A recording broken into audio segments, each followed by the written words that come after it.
அனைவருக்கும் வணக்கம்.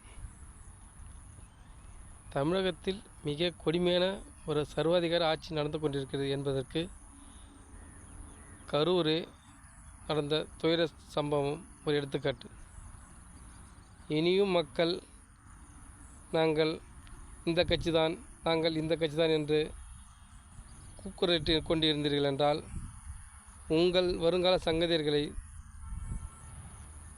காப்பாற்ற முடியாது.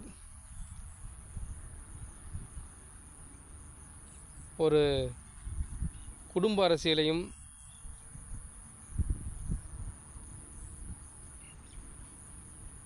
அகற்ற வேண்டும் என்று நாம் நினைக்கிறோம்.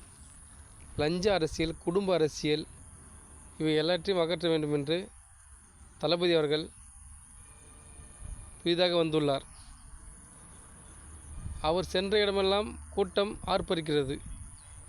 அதற்காகவே அவர் கூட்டத்துக்குள் திமுகவின் கயவர்கள் சென்று கல் எறிவது, செருப்பை கொண்டு எறிவது, அநாகரிகமற்ற செயல்களை செய்து கொண்டு பெரும் பதற்றத்தை உண்டாக்கி 40 உயிர்களை காவு கொண்டு விட்டார்கள். ஆண்டவன் இருக்கிறான்,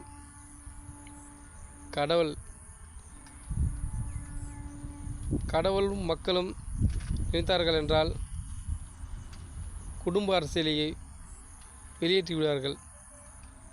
இன்று கரூர் மக்கள் புரிந்து கொண்டார்கள். தமிழகத்தில் அனைத்து மக்களும் புரிந்து கொண்டு 2026 திறம்பட செயல்பட வேண்டும்.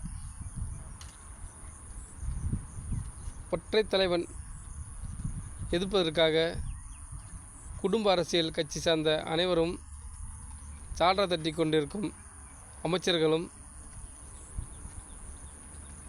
தேவையற்ற சிறுபிள்ளைத்தனமான செயல்களை செய்து உயிர்காவி வாங்கிவிட்டார்கள். பிண அரசியலை அவர்கள் செய்து கொண்டிருக்கிறார்கள். ஆனால் தளபதியை பார்த்து சில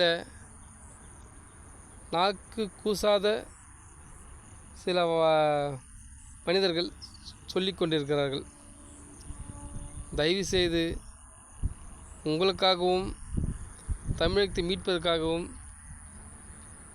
எங்கள் தளபதி விஜய் அவர்கள் திராவிட கழகத்தை எதிர்க்கிறார். திராவிட அரசியலை எதிர்க்கவில்லை, திராவிட கழகத்தை எதிர்க்கிறார். எங்கள் கொள்கை டாக்டர் அம்பேத்கர் காட்டிய கொள்கை, பகுத்தறிவு பகலவன் பெரியார் காட்டிய கொள்கை